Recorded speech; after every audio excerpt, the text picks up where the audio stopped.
ज़रा हो रही है थोड़ी सी इसमें, तो आप जो है मुझे चैट रूम में भी पूछ सकते हैं, मैं फ़ौरन उसका जो है ना रिप्लाई कर दूँगा।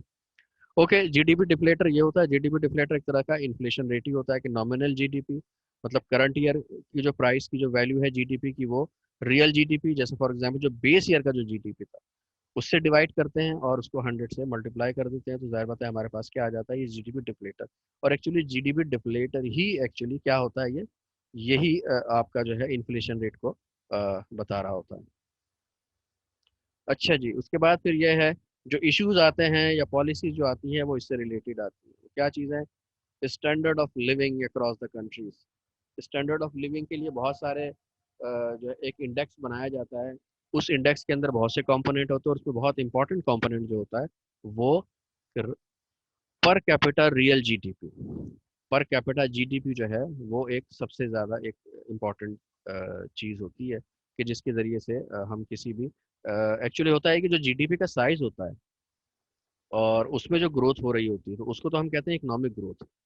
लेकिन जो पर कैपिटा रियल जीडीपी उसमें जो ग्रोथ हो रही होती है वो एक्चुअली हम उसको डेवलपमेंट से जो है कंसिडर करते हैं कि जनाब के डेवलपमेंट क्या है। इकोनॉमिक डेवलपमेंट इज कंसिडर्ड एक जाहिर है कि उसका पूरा एक इंडेक्स है, लेकिन उसमें जो रियल पर कैपिटा जो जीडीपी है वो इसका एक बहुत इम्पोर्टेंट कंपोनेंट है। इसमें एक थोड़ा सा ये क्योंकि लास्ट ईयर मैंने ये बनाई थी स्लाइड, तो इस वजह से 2019 की मैं इसमें नहीं कर सका। सर पर दो, पर्सन, जी जी हेलो। सर पर पर्सन होता है जी बिल्कुल कैपिटल बिल्कुल, पर पर कैपिटल। पर्सन जो आपका टोटल जीडीपी है उसको डिवाइड कर दें टोटल पॉपुलेशन से तो वो पर कैपिटा आ जाता है। Simple is that.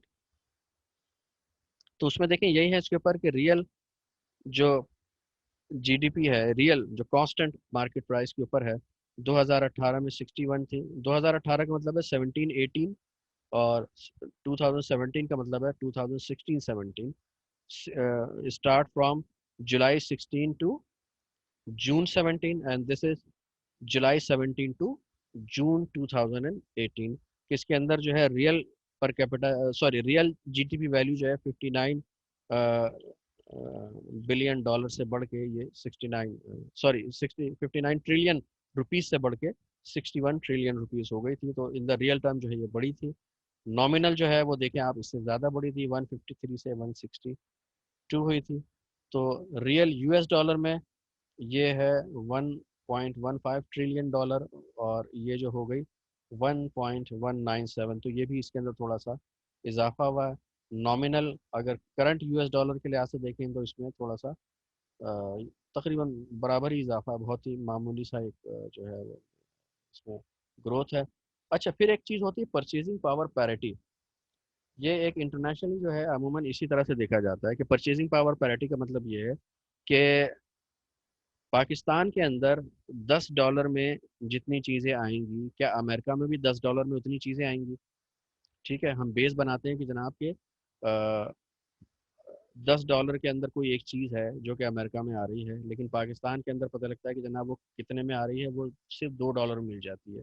तो इसका मतलब ये है कि पाकिस्तान का $2, और पाकिस्तान में जो $2 जो कंजम्पशन है वो वहाँ की $10 कंजम्पशन से बराबर है। तो उसको क्या किया, फिर हम क्या करेंगे कि जनाब इसको 5 से मल्टीप्लाई कर दें। ठीक है, तो इस तरह से ये होगा कि जनाब पाकिस्तान का जो परचेजिंग पावर पैरिटी के लिहाज से और ये आएगा कि $10 का जो है पाकिस्तान के अंदर जो होगी कंजम्पशन, वो वहाँ पर $50 में जो है अमेरिका में होगी। तो पाकिस्तान का $10 में कंजम्पशन वहाँ की उस पर। तो ये एक कैलकुलेशन होती है जिसके ज़रिए से किया जाता है। तो उसमें यह है कि अगर हम परचेजिंग पावर पैरिटी के लिहाज से देखेंगे तो जो पाकिस्तान का जो ये है 1473 डॉलर जो आ रहा है, उसमें से वो जितना कंजम्पशन कर सकता है, अमेरिका में उसके लिए कितने डॉलर चाहिए? 4928 US डॉलर। ठीक है, तो उसके अंदर परचेजिंग पावर पैरिटी के लिहाज से उसके अंदर जो है वो इजाफा थोड़ा सा ज़्यादा है। तो ये एक जो है एक कैलकुलेशन है या एक बैरोमीटर है किसी भी उसको करने के लिए।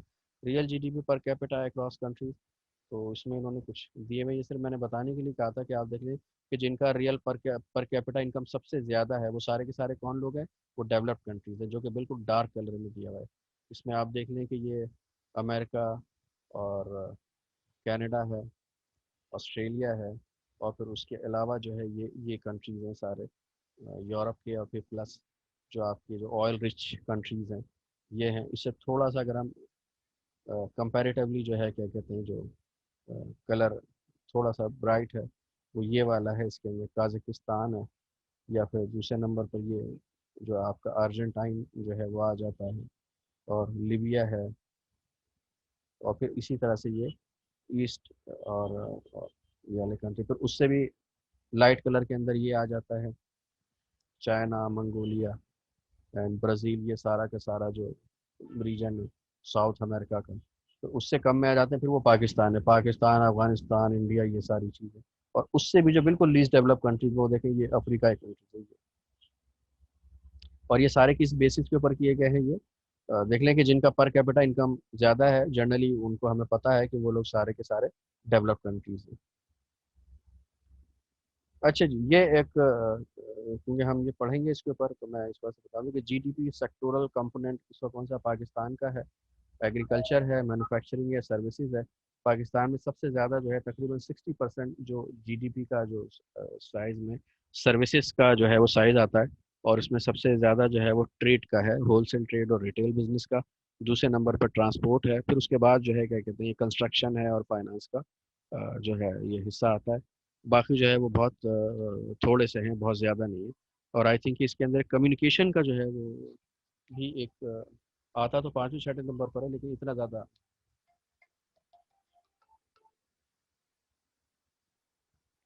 मैन्युफैक्चरिंग के अंदर हमारी जो है सबसे जो बड़ी इंडस्ट्री है वो टेक्सटाइल है, नंबर टू पे लेदर है, और फिर उसके बाद हम लाइट इंजीनियरिंग के ऊपर आ जाते हैं। लेकिन ये है कि टेक्सटाइल और लेदर मिला के ये तकरीबन जो है हमारी जो इंडस्ट्री का ऑलमोस्ट 3/4 हिस्सा जो है 75% सिर्फ यही है।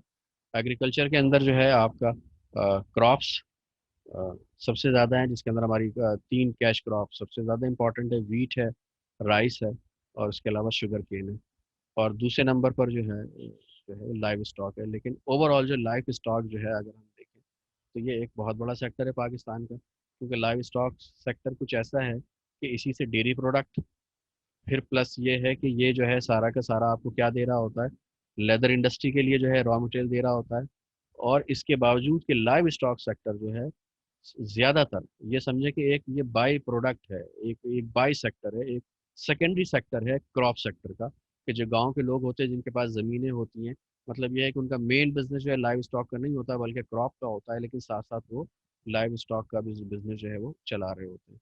लेकिन इसके बावजूद भी जो है लाइव स्टॉक का जो है वो कंट्रीब्यूशन जो है एक सिंगल एक सेक्टर के ऊपर जो है जीडीपी में सबसे ज़्यादा है। बेसिक इकोनॉमिक टर्म्स इश्यूज हैं ये हम जो है डिफरेंट टाइम पीरियड के अंदर यूज करते रहेंगे इस तरह से। एक मिनट जरा होल्ड कीजिएगा प्लीज।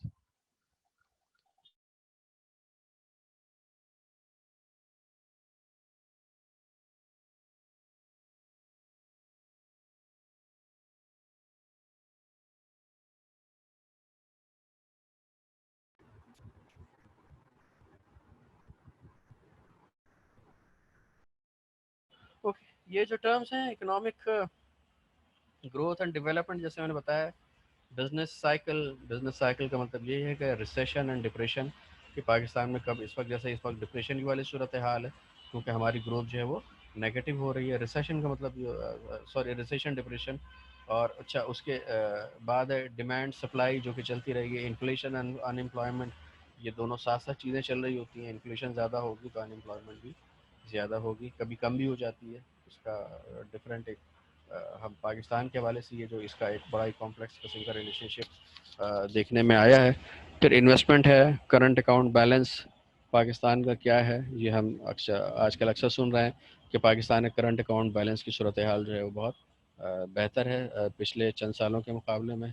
उसके बाद पब्लिक डेट है आपका, ये हमारा बहुत बड़ा एक इकोनॉमिक इशू है ये। फिजिकल डेफिसिट भी एक बहुत बड़ा इशू है कि फिजिकल डेफिसिट का मतलब ये है कि टैक्सेस कम है लेकिन गवर्नमेंट का एक्सपेंडिचर ज़्यादा है। स्ट्रक्चरल एडजस्टमेंट ये पॉलिसी से रिलेटेड है, ये हम पढ़ेंगे इसके ऊपर। सोशल सेफ्टी नेट्स, ये गवर्नमेंट जो है सोशल जो उसकी एक्सपेंडिंग है वो सोशल सेफ्टी नेट कहलाता है। फिर ये कि पाकिस्तान ने अपनी ट्रेड को बढ़ाने के लिए, अपनी एक्सपोर्ट को बढ़ाने के लिए एक पॉलिसी टूल के ऊपर जो है ट्रेड एग्रीमेंट्स किए हैं, जिसको हम फ्री ट्रेड एग्रीमेंट्स कहते हैं, जो डिफरेंट कंट्रीज़ के साथ किए। उसका जो है हम साथ साथ देखते रहेंगे। फिर उसके बाद जो है money market and capital market. Capital market means stock exchange, money market मतलब कैपिटल मार्केट में जो लॉन्ग टर्म जो आपके जो लोनेबल फंड मौजूद होते हैं, उसको हम कैपिटल मार्केट जो है कह रहे होते हैं। Capital market is the market where long term investment या capital is available, and the money market is the market where short term जो है वो आप लोन जो है वो बिजनेस ले रहा होता है। Okay, economic decision making Pakistan के अंदर जो एजेंसीज इन्वॉल्व हैं वो ये हैं जो कि आपकी इकोनॉमिक डिसीजन मेकिंग कर रहे थे या पॉलिसी बना रही होती है। मिनिस्ट्री ऑफ फाइनेंस है एक सबसे बड़ी मिनिस्ट्री, और उसके अलावा जो है फिर उसके कुछ अंडर में कुछ उसके जो है सब डिपार्टमेंट हैं, तो वो हैं। फिर उसके बाद ministry of commerce and textile industry, इसका पूरा नाम है मिनिस्ट्री ऑफ कॉमर्स। सबसे ज़्यादा जो है इसका जो रोल है वो जो ट्रेड पॉलिसी होती है उससे रिलेटेड है। Ministry of industries and production, इसका ताल्लुक इंडस्ट्रियल पॉलिसी से है। Ministry of national food security and research, इसका ताल्लुक जो है वो आपकी एग्रीकल्चर पॉलिसी से है। फिर उसके बाद मिनिस्ट्री ऑफ कम्युनिकेशन है, इसका ताल्लुक जो है इंफ्रास्ट्रक्चर, जो स्पेशली जो आपका आजकल बहुत चर्चा चला हुआ है सी पैक का, जो उसके हवाले से। Ministry of planning and development, ये जो है एक ओवरऑल सारी की सारी जो है वो इकोनॉमिक प्लानिंग कर रही होती है।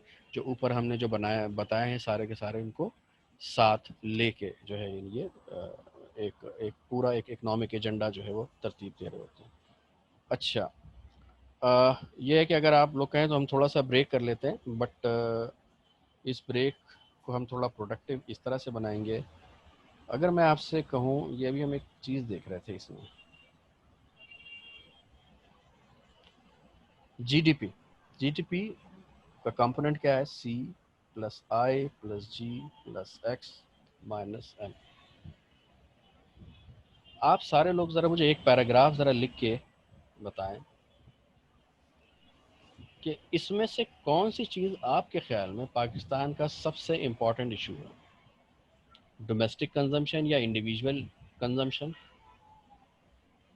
इन्वेस्टमेंट कमी है या ज़्यादती है, उसकी जितनी ज़रूरत है वो नहीं है, गवर्नमेंट की स्पेंडिंग कोई बहुत ज़्यादा है या कम है या अप्रोप्रिएट नहीं है, या हमारा सबसे बड़ा मसला इंपोर्ट ज़्यादा होना, एक्सपोर्ट कम होना, या नेट ट्रेड जो है ये। तो अगर आपको थोड़ा सा इसमें से प्रायोरिटाइज़ करें ज़रा सी, कौन सा मसला जो है पाकिस्तान की इकॉनमी का आपके ख्याल में ज़्यादा है, या कोई ऐसा जितना बड़ा मसला नहीं है?